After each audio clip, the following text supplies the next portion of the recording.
kita harus tahu kationnya dulu ya. Untuk kation itu ada dua, ada kation dalam bentuk logam aktif dan ada kation lain. Kation logam aktif itu apa sih? Kation logam aktif itu adalah kation atau logam golongan 1A, yaitu apa saja golongan 1A? H, Li, Halina, Na, K, Rb, Cs. Nah, itu adalah golongan 1A. Kemudian logam golongan 2A, Be, Mg, Ca, Sr, Ba, itu adalah golongan 2A. Kemudian logam Al3+ dan Mn2+. Jadi, kalau ada logam aktif golongan 1, golongan 2, Al3+, Mn2+, dalam fase larutan atau aqueous kita menggunakan, jadi di katode itu yang bereaksi adalah airnya. Jadi reaksi di katode ditulis 2H2O plus 2 elektron menghasilkan H2 wujud gas plus 2OH- aqueous. Jadi kalau logam aktif di katode yang ditulis adalah ini ya. Kemudian logam, selain logam aktif ada kation lain. Kation lain itu apa sih? Kation lain atau logam lain itu adalah selain yang ada di sini. Jadi selain logam golongan 1, golongan 2, Al sama Mn, itu kan ada logam-logam lain ya. Karena logam itu banyak sekali di transisi atau di golongan B. Contohnya Cu, platina, ada apalagi Au. Nah, itu adalah logam-logam kation lain. Untuk logam kation lain di katode yang ditulis reaksinya nanti adalah kation. Jadi seperti ini. Contoh H+ itu kan juga kation ya. Jadi kation logam lain 2H+, aqueous plus 2 elektron menghasilkan H2. Contoh lagi, misalkan logam lainnya itu adalah Cu, tembaga. Berarti Cu2+ plus 2 elektron menghasilkan Cu. Pt3+ plus 3 elektron menghasilkan Pt. Jadi di sini untuk logam-logam lain itu nanti yang bereaksi adalah kationnya. Kemudian kation logam aktif dalam fase lelehan, bukan dalam fase aqueous, itu yang bereaksi itu juga kationnya. Jadi di sini misalkan kalau ada Na itu kan Na aqueous. Kalau Na aqueous berarti nanti di katode ditulis ini. Tapi kalau Na dalam wujud L atau lelehan, maka nanti yang ditulis adalah Na plus 1 elektron menghasilkan Na. Jadi di sini sangat berpengaruh ya. Logam aktif fase aqueous ini yang ditulis sama logam aktif fase lelehan yang ditulis adalah logamnya. Kemudian selain reaksi di katode itu ada reaksi yang di anode juga. Nah, untuk reaksi di anode yang sangat berperan aktif adalah anion dan anodenya. Jadi ada anion, ada anodenya. Nah, untuk anode itu ada dua, ada anode inert dan ada anode tidak inert. Anode inert itu ada Pt, karbon, Au. Jadi ada platina, karbon, emas. Ini adalah anode inert. Untuk anode inert, nanti kalau anionnya itu berwujud asam, sisa asam oksi, contohnya adalah SO42-, NO3-, PO43-, CO32-. Nah, ini nanti yang terjadi reaksi di anode adalah 2H2OL menjadi 4H+ aqueous plus O2 gas plus 4 elektron. Kalau ini sisa asam oksi ya. Kalau selain sisa asam oksi, apa yang bereaksi di anode? Sisa asam lain, contohnya OH-, O2-, Br-. Maka yang bereaksi adalah anion sisa logam itu sendiri, yaitu contohnya kalau OH- berarti yang bereaksi adalah 4 OH- menjadi 2H2O plus O2 plus 4 elektron. Jadi nanti di anode ditulis reaksi ini ya. Kemudian kalau O2 sisa asam oksinya berarti 2O2- menjadi O2 plus 4 elektron. Kemudian sisa asam oksi lain misalkan Br- yang ditulis adalah 2Br- menjadi Br2 plus 2 elektron. Jadi yang sangat penting di sini kalian harus tahu itu termasuk anode inet atau bukan. Kalau pakai anode inet contohnya adalah PTCAU, maka yang dipakai adalah pedoman yang di sini ya. Nah, kalau anodenya tidak inet, anode tidak inet itu apa sih? Selain PTCAU. Selain PTCAU itu, maka yang bereaksi adalah anodenya langsung. Ya, di sini ya. Kalau yang ini tadi yang bereaksi air, sisa asam lain yang bereaksi adalah anionnya. Untuk anode yang tidak inet yang bereaksi adalah anodenya. Kalian harus paham di sini. Ini air, ini anionnya, ini anodenya. Nah, kalau anode yang bereaksi, contohnya Cu, Ag, Pb, ini adalah anode tidak inet. Jadi selain yang ada di sini itu anodenya itu tidak inet. Berarti yang bereaksi ya langsung anodenya ini ya. Cu menjadi Cu2 plus 2 elektron misalkan. Ada Ag menjadi Ag plus 4 elektron. Ada Pb menjadi Pb2 plus 2 elektron di sini harusnya ya. Karena di sini ada 2, maka di sini 2 elektron seperti ini. Nah, jadi teman-teman harus paham di sini untuk kation yang berpengaruh adalah katode, yang berpengaruh adalah kationnya. Untuk di anode yang berpengaruh adalah anion dan anodenya. Anode ada yang inet, ada yang tidak inet. Yang inet adalah PTCAU, sedangkan yang tidak inet adalah selain dari PT, C, dan AU atau platina, karbon, dan emas.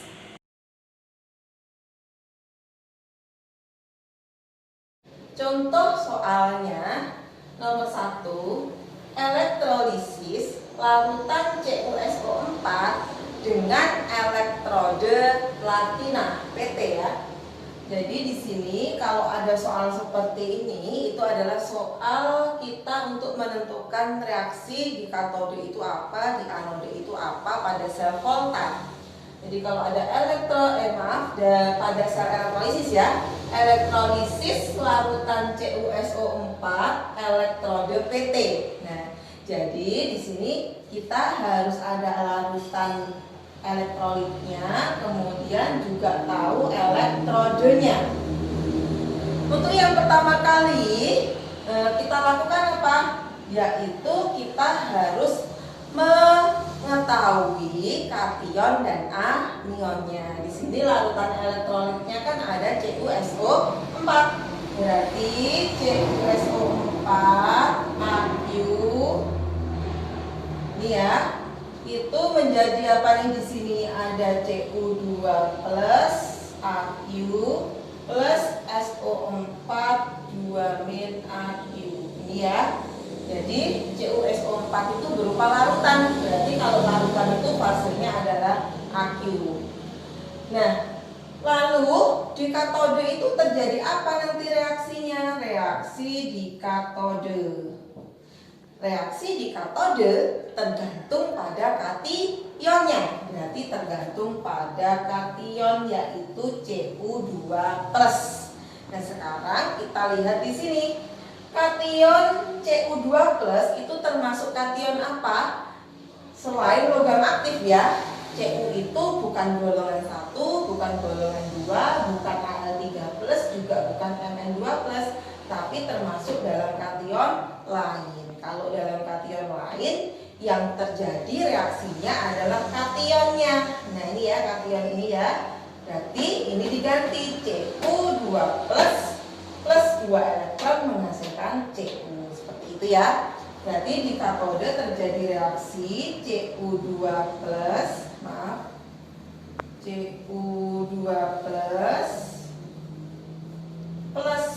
2 elektron, karena di sini ada 2, di sini 2 elektron ya, menghasilkan Cu. Nah, seperti ini ya. Jadi kita menuruti yang ini. Kalau di anode, karena di anode itu tergantung pada apanya tadi? Tergantung pada elektrodenya PT, berarti termasuk elektrode apa? PT CAU itu adalah elektrode inert. Nah, berarti di sini elektrodenya adalah elektrode inert di sini.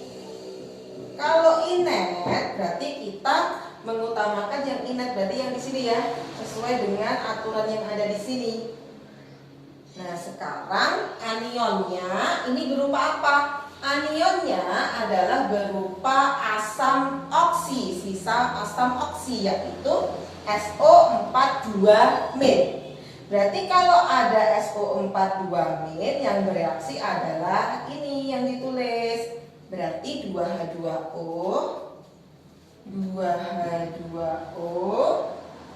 L menjadi 4H plus Aq plus O2 gas plus 4 elektron. Nah, jadi di katode itu terjadi reaksi Cu2 plus 2 elektron menghasilkan Cu. Di anode terjadi reaksi 2H2O menghasilkan 4H plus menghasilkan O2 plus 4 elektron. Di katode itu hasilnya adalah tembaga, padatan ya, di sini padatan cuprum. Kemudian di anode menghasilkan gas oksigen dan ion H+. Bagaimana cara menulis reaksinya? Kita hilangkan saja elektronnya. Di sini ada 2 elektron, berarti aku kalikan 2 ya.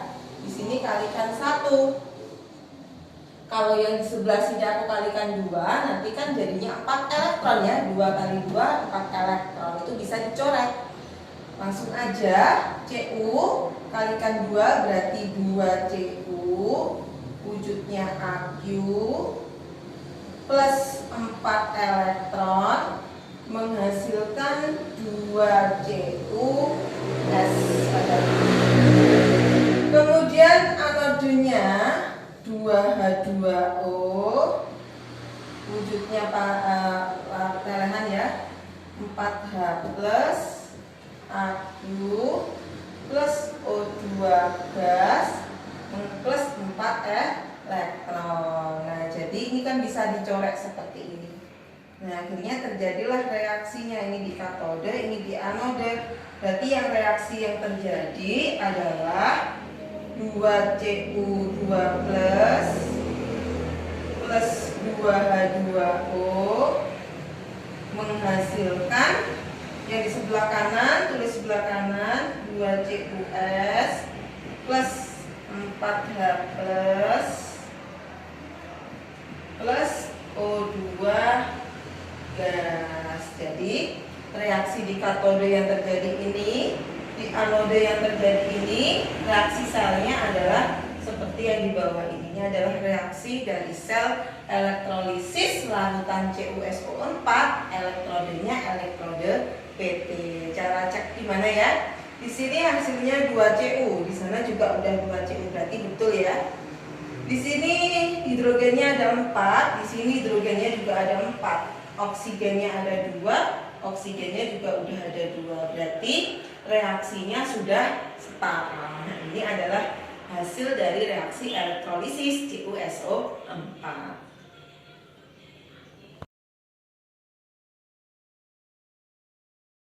Sekarang langsung ke contoh soal nomor 2. Elektrolisis lelehan NaCl dengan elektrode karbon C ya di sini.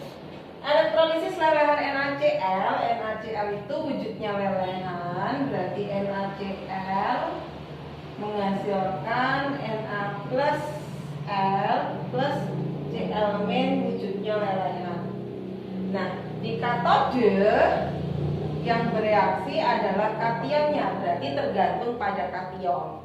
Kationnya di sini adalah Na plus, berarti tergantung pada Na plus.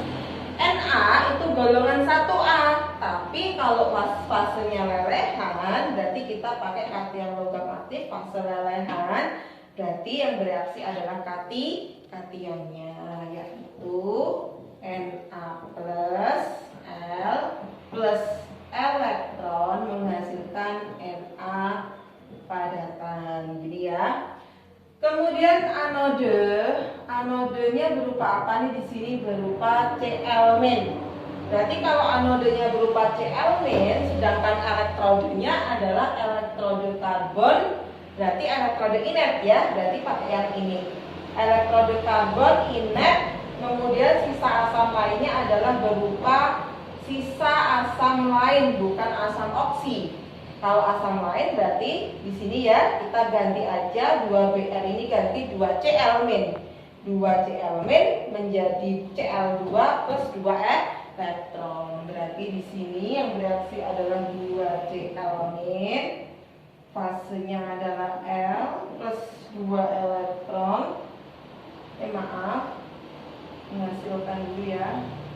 2Cl- menghasilkan Cl2 L plus 2 elektron. Berarti di anode itu 2Cl- menjadi Cl2 plus 2 elektron. Udah di sini. Supaya sama, ini tak kalikan 2, dikalikan 1 ya. Udah, berarti 2Na plus dikalikan 2 plus kalikan 2 elektron kalikan 2 menjadi 2Na. Yang bawah kalikan 1 semua menjadi Cl2 plus 2 elektron. Kan bisa dicoret ya ini, seret ini ya. Jadi hasil reaksi yang terjadi adalah 2Na plus, yang sebelah kiri tulis sebelah kiri, plus 2Cl-, ini plus ya, menjadi 2NaS plus Cl2.